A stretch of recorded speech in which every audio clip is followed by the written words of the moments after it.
على أشرف الأنبياء والمرسلين أما بعد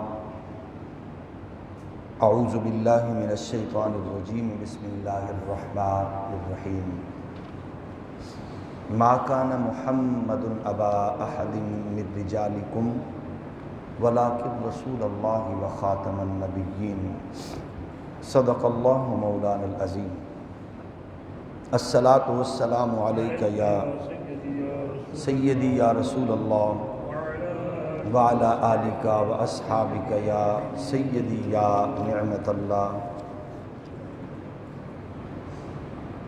قرآن مجید فرقان حمید وہ کتاب انقلاب اور کتاب لاجواب ہے کہ جس کے اندر جملہ مسائل کا حل اور جمی معاملات کا کامیابی کا تصور موجود ہے۔ عقیدہ توحید کے ساتھ عقیدہ رسالت یعنی ختم نبوت کا وہ پاکیزہ عالمگیر عنوان ہے جس کے لیے ہمیں بنیاد قرآن مجید فرقان حمید فراہم کرتا ہے۔ بیسیوں نہیں سینکڑوں آیات اس پر 1400 سال سے بلکہ اس سے بھی زائد عرصہ سے عقیدہ ختم نبوت کا پہرا دے رہی ہیں۔ ان آیات بینات کے انوار سے یہ بات روز روشن کی طرح عیا ہے کہ حضور ہی خاتم النبیین ہیں اور سید عالم صلی اللہ علیہ وآلہ وسلم کی جلوہ گری کے بعد کسی نبی کی کسی طرح بھی تشریف آوری کا امکان اب ختم ہو گیا۔ قرآن مجید فرقان حمید کی متعدد آیات میں چند ایک آپ کی خدمت میں بطور تبرک عرض کرتا ہوں۔ سورہ البقرہ کی آیہ کریمہ نمبر 4 میں ارشاد ہے وَالَّذِينَ يُؤْمِنُونَ بِمَا أُنزِلَ إِلَيْكَ وَمَا أُنزِلَ مِن قَبْلِكَ، اور وہ لوگ جو آپ کی طرف نازل کیا گیا اور جو آپ سے پہلے نازل کیا گیا سب پر ایمان لاتے ہیں۔ اب اس آیہ کریمہ میں واضح حکم آپ نے سماعت فرمایا، یعنی وہ جو آپ پر نازل ہوا اس پر ایمان لاتے ہیں اور جو آپ سے پہلے نازل کیا گیا۔ اب ظاہر ہے کہ پہلے اور آپ پر دو چیزیں ہیں۔ یہ قرآن مجید میں کہیں نہیں ہے کہ جو آپ پر نازل ہوا اس پر ایمان لاتے ہیں، جو پہلے نازل ہوا اس پر ایمان لاتے ہیں، اور جو آپ کے بعد میں نازل ہوگا اس پر ایمان لاتے ہیں۔ جو احکامات اللہ کریم نے عطا فرمانے تھے وہ قرآن مجید کی صورت میں آیات بینات کی صورت میں اللہ نے جاری فرما دیے۔ اب نہ نبی اور نہ نبوت و رسالت سے جڑی وحی کا تصور ہو سکتا ہے۔ یہ قرآن مجید فرقان حمید کا واضح اعلان ہے۔ اور مرزا غلام قادیانی کیونکہ اپنی نبوت کے اعلان کے ساتھ وہ وحی کا اعلان بھی کرتا ہے اور اس پر اس کی خرافات پر مشتمل باقاعدہ طور پر اس کی کتاب التذکرہ جو ہے وہ ان کے سر پر تلوار کی صورت میں لٹک رہی ہے۔ قرآن مجید فرقان حمید کی سورہ النساء میں 136ویں آیت میں ارشاد خداوندی ہے یا ایھا الذین آمنوا آمنوا باللہ ورسولہ والکتاب الذی نزل علی رسولہ والکتاب الذی انزل من قبل، اے ایمان والو تم اللہ پر اور اس کے رسول صلی اللہ علیہ وآلہ وسلم پر اور اس کی کتاب پر جو اس نے اپنے رسول محمد صلی اللہ علیہ وآلہ وسلم پر نازل فرمائی ہے، اور اس کتاب پر جو اس نے اس سے پہلے اتاری ہے، ایمان لاؤ۔ یعنی اس آیہ کریمہ میں بھی واضح طور پر یہ تصور موجود ہے، اور عقیدہ ختم نبوت کی حفاظت کا یہ ایک اہم اور پاکیزہ حسین دلیل کے طور پر موجود ہے کہ اس کتاب پر ایمان لاؤ جو محمد صلی اللہ علیہ وسلم پر اور جو آپ سے قبل انبیاء کرام علیہ السلام کی اوپر اللہ نے جن کتب کو نازل فرمایا ہے، وہ توریت ہو، وہ انجیل ہو، وہ زبور ہو، وہ دیگر صحف انبیاء ہوں، تو ان صحائف کی بات تو کی گئی اور اس کتاب کی بات کی گئی ہے جو حضور اور حضور سے پہلے نازل کی گئی۔ اسی طرح سورہ البقرہ کی آیت نمبر 41 میں ارشاد ہوتا ہے، قولوا آمنا باللہ وما انزل الینا وما انزل الی ابراہیم واسماعیل واسحاق ویعقوب والاسباط وما اوتی موسیٰ وعیسیٰ وما اوتی النبیون من ربهم لا نفرق بین احد منہم ونحن له مسلمون۔ ارشاد خداوندی ہے، اے مسلمانوں تم کہہ دو ہم اللہ پر ایمان لائے اور اس کتاب پر جو ہماری طرف اتاری گئی اور اس پر جو ابراہیم پر، اسماعیل پر، اسحاق پر، یعقوب علیہ السلام اور ان کی اولاد کی طرف اتاری گئی، اور ان کتابوں پر جو موسیٰ علیہ السلام، عیسیٰ علیہ السلام اور اسی طرح دیگر انبیاء کرام علیہ السلام کو عطا کی گئیں، ہم ان میں سے کسی ایک پر بھی ایمان میں فرق نہیں کرتے، ہم اسی معبود واحد کے فرما بردار ہیں۔ یعنی جن انبیاء کا نام لیا گیا، اب وہی انبیاء ان کی صدق کا، ان کی عظمت کا، ان کی سچائی کا اعلان قرآن کر رہا ہے، اور صاحب قرآن اس پر مہر تصدیق ثبت فرما رہے ہیں۔ سورہ البقرہ کی آیت نمبر 91 میں ارشاد ہے، وَإِذَا قِيلَ لَهُمْ آمِنُوا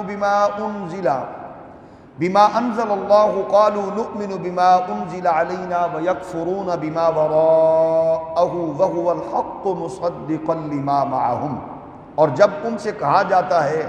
اس کتاب پر ایمان لاؤ جسے اللہ نے نازل فرمایا، تو کہتے ہیں ہم صرف اس کتاب پر ایمان رکھتے ہیں جو ہم پر نازل کی گئی، اس کے علاوہ کا انکار کرتے ہیں، یعنی قرآن کا انکار کرتے ہیں۔ یہ قرآن نے ان کی بات کی ہے کہ جو لوگ جن کو قرآن مخاطب ہوتا ہے تو وہ کہتے ہیں ہم تو کیونکہ ایمان لا چکے ہیں ان کتابوں پر جو نازل ہوئی ہیں، اور ہم اس کتاب پر نہیں ایمان لائیں گے۔ اب یہ دیکھیے کہ اس کے بعد کی کتاب کا تصور موجود نہیں ہے۔ جتنی بھی آیات کو آپ پڑھیں، اسی طرح سورہ البقرہ میں وَآمِنُوا بِمَا أَنزَلْتُ مُصَدِّقًا لِمَا مَعَكُمْ، اور اس کتاب پر ایمان لاؤ جو ہم نے محمد صلی اللہ علیہ وسلم پر اتاری ہے، حالانکہ یہ اس کی اصلاً تصدیق کرتی ہے جو تمہارے پاس ہے، یعنی تمہارے پاس جو موجود ہے توریت کی صورت میں، انجیل کی صورت میں اور زبور کی صورت میں اس کے جو احکامات موجود ہیں، ان سب کی تصدیق اور تائید کرنے والا اللہ کا قرآن ہے، اور قرآن مجید پر ایمان لاؤ۔ تو گویا قرآن کے بعد اور کسی کتاب کا تصور موجود نہیں، وحی کا تصور موجود نہیں، اور نبی آخر الزمان حضرت محمد صلی اللہ علیہ وآلہ وسلم کی جلوہ گری کے بعد کسی نبی کی آمد کا تصور موجود نہیں ہے۔ سورہ البقرہ ہی میں آیہ کریمہ نمبر 97 میں 97 میں ارشاد فرمایا، قُلْ مَنْ كَانَ عَدُوًّا لِجِبْرِيلَ فَإِنَّهُ نَزَّلَهُ عَلَىٰ قَلْبِكَ بِإِذْنِ اللَّهِ مُصَدِّقًا لِمَا بَيْنَ يَدَيْهِ۔ آپ فرما دیں جو شخص جبریل کا دشمن ہے وہ ظلم کر رہا ہے، کیونکہ اس نے تو اس قرآن کو آپ کے دل پر اللہ کے حکم سے اتارا، اور جو آپ اپنے سے پہلے کی کتابوں کی تصدیق کرنے والا ہے۔ قرآن مجید ہر ایک کی تصدیق کرتا ہے جو سچا ہے، جو سچائی رکھنے والی چیز ہے، جس کے دامن میں سچائی ہے۔ ظاہر ہے پہلی کتابیں انبیاء پر نازل ہوئی ہیں، یہ کتاب بھی حضور سید عالم علیہ الصلوۃ والسلام پر نازل کی گئی تو یہ ان کی تصدیق کرنے والا ہے۔ سورہ الاحزاب میں ارشاد ہے وَإِذْ أَخَذْنَا مِنَ النَّبِيِّينَ مِيثَاقَهُمْ وَمِنْكَ وَمِن نُوحٍ وَإِبْرَاهِيمَ وَمُوسَىٰ وَعِيسَىٰ ابْنِ مَرْيَمَ وَأَخَذْنَا مِنْهُم مِيثَاقًا غَلِيظًا۔ اے حبیب صلی اللہ علیہ وسلم یاد کیجئے جب ہم نے انبیاء سے ان کی تبلیغ رسالت کا عہد لیا، خصوصاً آپ سے اور نوح سے اور ابراہیم سے، موسیٰ سے، عیسیٰ ابن مریم سے، ہم نے ان سے نہایت پختہ عہد لیا۔ عزیزان گرامی، ان آیات بینات متعدد کو جو میں نے عرض کیا کہ سینکڑوں کی تعداد میں یہ آیات آج بھی ہمارے قلوب و اذہان کو منور کر کے عقیدہ ختم نبوت کی حفاظت کا فریضہ انجام دے رہی ہیں۔ تو جب ہم قرآن مجید کی آیات کو سامنے رکھتے ہیں تو قرآن کے نور سے بھی ہمیں قادیانیت کے غلیظ اور فرسودہ نظریات یقیناً ان کے سارے منصوبے خاک میں ملتے نظر آتے ہیں۔ کسی بھی صورت، کسی بھی جگہ سے وہ اپنی تائید میں کوئی اس طرح کی آیت پیش کرنے سے قاصر ہیں۔ اور اس کے علاوہ اگر آپ غور فرمائیں تو جتنے بھی اس نے پے در پے دعویٰ کیے ان تمام داموں کی روح سے بھی مرزا غلام قادیانی ایک خبتی اور خبیث الفطرت انسان کے سوا اور کسی بھی حوالے کا مستحق نہ تھا، نہ ہے اور نہ ہو سکتا ہے۔ تو یہ آیات بینات تقریباً 250 کے قریب ہیں جو عقیدہ ختم نبوت پر واضح طور پر دلالت پیش فرماتی نظر آتی ہیں، جبکہ وہ اپنے طور پر جس آیے کریمہ کو سامنے رکھتے ہیں اور اس کو وہ یہ کہتے ہیں کہ حضور سید عالم صلی اللہ علیہ وسلم کی تشریف آوری اور حضور کا مہر لگا دینا،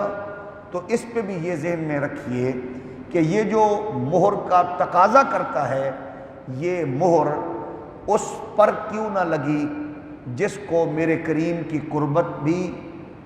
اعزاز قربت کا بھی ملا، غار میں بھی ساتھی تھے، مزار میں بھی ساتھی ہیں،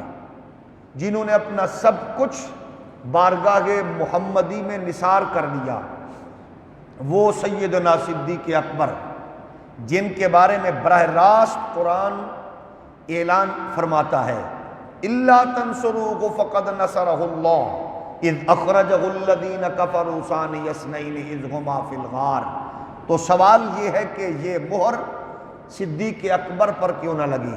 جس کو میرے کریم نے خود فرمایا ما نفعنی مال احد قط ما نفعنی مال ابی بکر، مجھے کسی کے مال نے اتنا فائدہ نہیں دیا جتنا ابو بکر صدیق کے مال نے دیا۔ یہ مہر حضرت فاروق اعظم پر کیوں نہ لگی جو ایمان کے اعزاز سے مشرف ہوں؟ تو میرے کریم آقا علیہ السلام کو فرشتہ آ کے کہے کہ آج جس طرح زمین پر خوشی ہے آسمان میں ملائکہ میں بھی خوشی کا اظہار کیا جا رہا ہے، یعنی اللہ نے مسلمانوں کو عمر جیسا عظیم انسان دے دیا۔ یہ مہر اس پر کیوں نہ لگی؟ یہ مہر اس عثمان غنی پر کیوں نہ لگی جس کے بارے میں حضور نے فرمایا میرا جنت میں رفیق عثمان غنی ہے؟ یہ مہر اس پر کیوں نہ لگی جو ایک ہی ٹھوکر سے خیبر کے پرخچے اڑا دے، حیدر کرار مولائے کائنات علی المرتضیٰ، جو علامہ سیوطی کے بقول ایک رکاب میں پاؤں رکھے اور دوسری سے پہلے قرآن مجید ختم فرما دے۔ یہ مہر اس پہ کیوں نہ لگی؟ یہ مہر حضرت امام حسن مجتبیٰ، حضرت امام حسن جو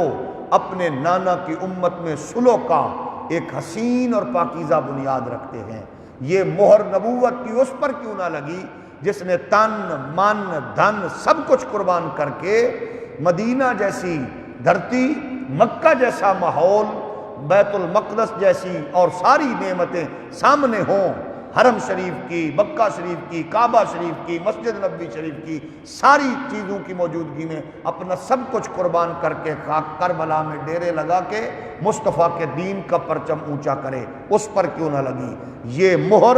حضور کے غلاموں میں 90 لاکھ لوگوں کو کلمہ پڑھانے والے غریب نواز کو کیوں نہ لگی؟ داتا علی حجویری کو نہ لگی، غوث العالمین کو نہ لگی، تو یہ وہ تصور گئے جو محض خام خیالی کے اور کچھ نہیں ہے۔ اصل حقیقت یہ گئے نور قرآن کا ہو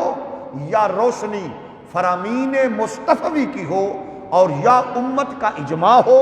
ان تمام حقائق کی روشنی میں مرزا غلام قادیانی کل بھی کافر، دجال، زندیق، مرتد تھا، آج بھی، اور اس کی جملہ ذریت بھی اسی کی مستحق ہے کہ اس کو امت کی طرف سے اجتماعی طور پر لعنتوں کے تمغے میسر آتے رہے۔ اس سے بڑی لعنت اور کیا ہے کہ جو ان کے لیے فیور رکھتا ہے۔ آپ دیکھیں یہ قوم، یہ امت اعمال میں سست ہو سکتی ہے، لیکن اللہ نے کتنی غیرت، حمیت اور جذبہ دیا ہے کہ جب بھی کوئی قادیانیت کے لیے نرم گوشہ رکھتا ہے، وہ جتنے بھی بڑے عہدے اور منصب پر فائز ہو، جتنی بھی بڑی طاقت و قوت کا حامل ہو، امت کی لعنتوں ملامتوں کا رخ اس کی طرف یوں ہوتا ہے کہ وہ بیچارہ اس کا مقابلہ کرنے سے قاصر ہوتا ہے۔ یہ تصور ہے۔ اسی لیے ہم کہتے ہیں کہ اگر کوئی جاہل، کوئی لٹریٹ، کوئی لنڈے کا انگریز، کوئی موم بتی آنٹیوں کی اولاد، کوئی بیچارہ قرآن کے نور سے نہ آشنا، فرامین رسول کے نور سے بیچارہ نہ آشنا، اس کا کیا بنتا ہے تک؟ وہ اپنے کام میں مگن رہے، لوٹنا چاہتا ہے لوٹے، وہ کھائے، وہ پیے، وہ انگریزوں کے پالتو بننا چاہتا ہے بنے، وہ ہندوؤں کا، وہ غیر مسلموں کا، وہ قادیانیوں کے دسترخوان پہ ہڈیاں چوسنا چاہتا ہے، چوستا رہے، وہ جتنا مرضی اپنے آپ کو بڑا سمجھے۔ لیکن ہم یہ بات واضح کرنا چاہتے ہیں کہ یہ قوم ہر ایک چیز برداشت کر سکتی ہے، حضور کی ختم نبوت پر کمپرومائز نہیں کر سکتی۔ معصوم سے لے کر بزرگ تک، جوان سے لے کر یہ بوڑھے تک، ہر ایک بندہ کل بھی اعزاز سمجھتا تھا حضور کے نام پر کٹ مرنا، عظمت رسالت کا پہرا دینا، ناموس رسالت کا تحفظ دینا۔ یہ الحمدللہ یہ ہماری ماؤں نے ہمیں لوریوں میں، ہمارے بزرگوں نے ہمیں گھٹی میں، اساتذہ نے قربت میں، مشائخ نے صحبت میں یہ چیز ہمیں دی ہے کہ جینا بھی اللہ رسول کے لیے ہے اور مرنا بھی محمد عربی کی عزت و ناموس کے لیے۔ اور یہ بھی یاد رہے ہم ختم نبوت پر صرف مریں گے نہیں، ماریں گے بھی۔ ہم ختم نبوت کے عقیدہ رسالت کے تحفظ کے لیے صرف خون دیں گے بھی نہیں، ہم خون لینا بھی جانتے ہیں،